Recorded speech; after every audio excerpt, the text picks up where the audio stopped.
Bismillahirrahmanirrahim. Alhamdulillahilladzi ahyana ba'da ma amatana wa ilaihin nusyur. Asyhadu an la ilaha illallah wahdahu la syarika lah wa nasyhadu anna Muhammadan abduhu wa rasuluh.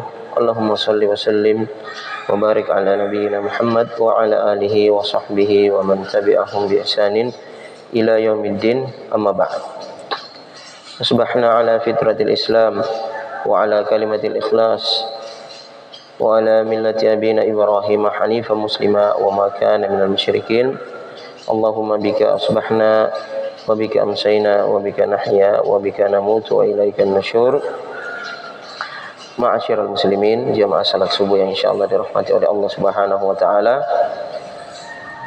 Sepantasnya lah kita mengucapkan alhamdulillah, tahmid kepada Allah Subhanahu wa taala atas petunjuk dan hidayahnya lah kemudian kita mampu melangkahkan kaki kita menerobos kegelapan malam untuk menghadiri salat subuh secara berjamaah. Kata Rasulullah sallallahu alaihi wasallam, basyiril masyaina ilal masajid bi dhalamil laili bi nurit tammi yaumil qiyamah. Berikanlah berita gembira kepada orang-orang yang menerobos kegelapan malam menuju ke masjid-masjid Allah dengan cahaya yang sempurna pada hari kiamat. Kemudian kita lanjutkan kebiasaan baik kita menambah keberkahan subuh ini dengan kemudian menyelami dan mentadabburi firman-firman Allah Subhanahu wa taala dalam surah Thaha. Qala Allah Ta'ala, a'udzu billahi minasyaitonir rajim, wa may ya'tihi mu'minan qad 'amilas salihati fa ulaika lahu darajatul 'ula. Dan siapa yang mendatangi Allah Subhanahu wa taala dalam keadaan mukmin, wa man ya'tihi mu'minan, maksudnya mati dalam keadaan muslim. Oleh sebab itu Rasulullah sallallahu alaihi wasallam bersabda, innamal a'malu bi khawatimih. Sesungguhnya amalan-amalan itu adalah yang terakhirnya, yang dihitung yang terakhirnya. Wa innar rajula la ya'malu bi amali ahlil jannah hatta ma yakunu bainahu wa bainaha illa dhira' fa sabaqa alil kitab fa amala bi amali ahlin nar fa dakhalan nar. Ada seseorang yang beramal amalan ahli surga sehingga antara dia dengan surga hanyalah sehasta, tetapi kemudian fasabaqa alaihil kitab, tetap dia mempunyai ketetapan yang telah ditentukan oleh Allah Subhanahu wa taala dalam kitabnya. Dia masih mempunyai pilihan dalam beramal saleh atau kemudian terjerumus dalam ajakan syaitan. Ternyata dia memilih beramal dengan amalan ahli neraka, sehingga itulah yang menutup harinya, maka dia kemudian masuk neraka. Wa innar rajula la ya'malu bi amali ahli an-nar hatta ma yakunu bainahu wa bainaha illa dhira' wa sabaqa alaihi al-kitab fa amala bi amali ahli al-jannah fa dakhala al-jannah. Dan ada juga yang sebaliknya, orang yang kemudian beramal dengan amalan ahli neraka, pendosa, semua dosa dilakukan sehingga kemudian neraka itu dengannya tinggal sehasta, tinggal mati dia masuk neraka. Kemudian tetap Allah Subhanahu wa taala yang Maha Rahman memberikan pilihan sampai nyawa di kerongkongan itu, kita tetap ada pilihan antara mau taubat atau kemudian masih tetap dalam kekufuran. Maka kemudian dia bertaubat, fa amala bi amali ahlil jannah fa dakhalal jannah. Kemudian dia melakukan amalan-amalan surga dan kemudian dia menutup harinya, menutup ajalnya dengan amalan tersebut, maka dia masuk surga. Maka wa man ya'tihi mu'mina, siapa yang mendatangi, yang meninggal dalam keadaan mukmin, menghadap Allah Subhanahu wa taala, nyawanya dicabut dalam keadaan mukmin, qad amilas salihati, dan dia karena ini harus ada iman, itu harus dibuktikan dengan amal saleh. Qad amilas salihat, dia sudah melakukan amal saleh, fa ulaika lahumud darajatul ula. Mereka lah orang-orang yang mendapatkan darajatul ula, derajat-derajat yang tinggi di sisi Allah Subhanahu wa taala. Jannatu adnin, yaitu jannatu adnin tajri min tahtihal anharu khalidina fiha. Darajatul ula adalah surga Allah Subhanahu wa taala. Jannatu adan. Adan ini adalah iqamah, tempat tinggal. sebagian mufassirin mengatakan juga itu memang nama surga. Jannatu adnin tajri min tahtihal anhar, yang di bawahnya mengalir sungai-sungai. Di dalam riwayat Tirmizi dikatakan al jannatu mi'atu darajah. Surga itu ada 100 derajat. Ma baina darajataini kama baina samai wal ard. Antara satu derajat, antara satu tingkat dengan tingkatan yang lain itu jaraknya seperti langit dan bumi. Wal firdausu a'laha darajah, dan surga Firdaus adalah surga yang paling tinggi. Wa minha tufajjarul anharul arba'ah, darinya lah kemudian mengalir atau bersumber 4 sungai-sungai surga, yaitu sungai susu, sungai air tawar, sungai madu, dan sungai arak yang tapi tidak memabukkan. Min khamril ladzatil lisyaribin, khamar yang lezat untuk diminum. Arak di dunia ini tidak lezat, tidak enak, dan juga memabukkan. Maka Allah Subhanahu wa taala wal arsyu fawqaha, dan surga Firdaus itu pas di bawahnya arsy Allah Subhanahu wa taala. Tidak ada lagi yang lebih tinggi dari surga Firdaus. Maka Rasulullah SAW mengatakan fa idza sa'altumul jannah fa idza sa'altumullaha fas'aluhu al-firdaus al-a'la. Maka ketika kita meminta surga, maka kita minta surga yang paling tinggi, yaitu Firdaus, surga Firdaus. Maka disinilah himmah, keinginan, walaupun kita tidak akan dapat itu, minimal kita akan dapat di bawahnya. Maka disinilah kemudian himmah, motivasi atau keinginan yang tinggi dari seorang itu terlihat dari permintaannya. Kalau yang asal masuk surga itu adalah motivasi yang biasa.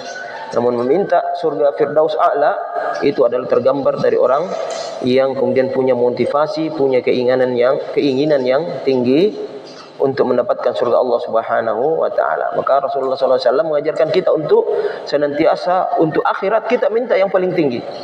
Oleh sebab itu di dalam Islam dilarang kita kemudian al-ithar alal akhirah. Kita mendahulukan orang untuk melakukan perbuatan akhirat. Misalnya kita di saf 2, ada saf pertama yang kosong, kita suruh yang kayak seolah-olah kita bilang kamu ambil saja surga yang paling tinggi di atas. Maka ini tidak disukai di dalam syariat untuk mendahulukan orang lain. Kalau kita bisa, kenapa bukan kita yang kemudian mengambil posisi tersebut? Kecuali kalau dalam masalah urusan dunia, maka para sahabat dulu saling mendorong, saling mempersilahkan untuk mendahului.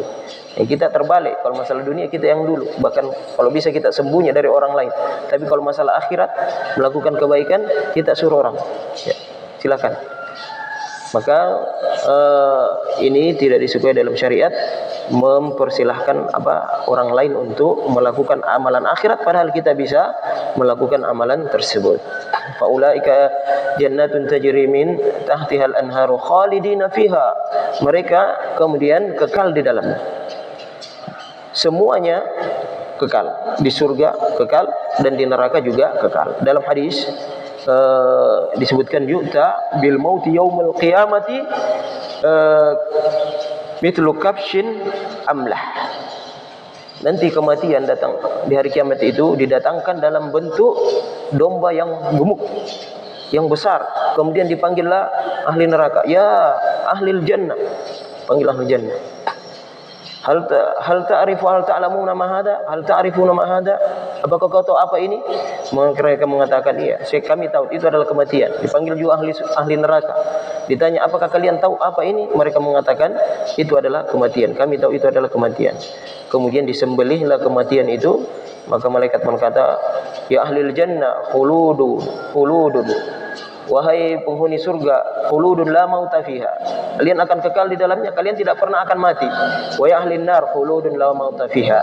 Ya wahai penghuni neraka, kalian juga akan kekal di dalamnya dan tidak pernah mati di dalam neraka, tetapi antara hidup dan mati. Fa innalahu nar jahannam la yamutu fiha wa la yahya. Sesungguhnya Allah Subhanahu wa taala mempunyai neraka jahanam yang orang di dalamnya tidak hidup dan tidak mati. Siapa yang kemudian baginya surga yang kekal ini, yang kemudian bertingkat ke langit, fadzalika wa dzalika jazaa'u man tazakka. Mereka itulah itulah balasan bagi orang-orang yang senantiasa membersihkan dirinya, terutama membersihkan dirinya dari sifat-sifat kesyirikan. Terutama bagi kita yang sudah tahu tentang kesyirik-syirik besar, kita bersihkan diri kita daripada hama-hama, syirik-syirik kecil, syirik-syirik kecil dalam amalan, ingin dipuji, ingin dilihat, sum'ah, riya, ingin ditahu, ingin didengar. Ini adalah syirik yang berbahaya. Akhwafu ma akhafu alaikum asyirkul asghar. Rasulullah SAW mengatakan, yang paling saya takutkan dari kalian adalah syirik kecil.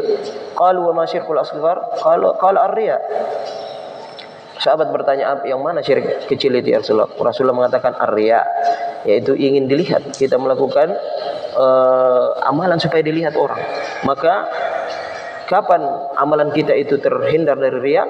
Ketika amalan kita yang kita lakukan sendiri dan kita lakukan secara terang-terangan itu sama saja kualitasnya. Maka insya Allah itu adalah amalan yang ikhlas. Dan orang yang ikhlas selalu merasa perlu menambah keikhlasan. Sehingga salah seorang ulama mengatakan, man ra'a fi ikhlasihi ikhlas, fa ikhlasuhu yahtaju ilal ikhlas. Siapa yang sudah merasa dirinya ikhlas, maka ikhlasnya itu masih perlu lagi keikhlasan, ditambah lagi keikhlasan. Karena orang yang ikhlas selalu merasa kurang ikhlas dan selalu ingin mencapai puncak keikhlasan. Wadzalika jazaa'u man tazakka qad aflaha man zakkaha wa qad khaba man dassaha.